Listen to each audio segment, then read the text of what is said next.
सल्लल्लाहु अलैहि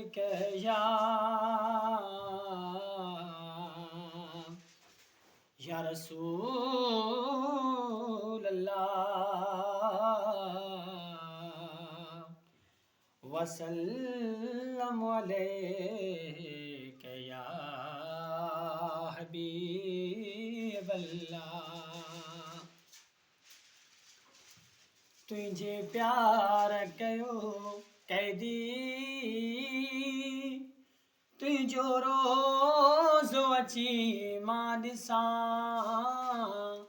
पोइ मदीने जी घिटियन में ता क़यामत तो थी रहा पोइ मदीने जी घिटियन में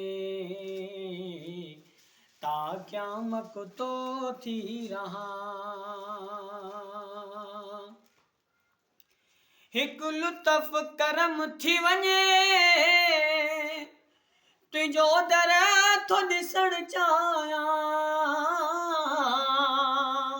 हिकु लुत्फ़ करम थी वञे तुंहिंजो दर थो ॾिसण चाहियां वेही आका जे कदमन में सोणे रब सां माफ़ी वठां पोइ मदीने जी घिटियन में ता क़यामत तो थी रहा पोइ मदीने जी घिटियन में ता क़यामत तो थी रहा।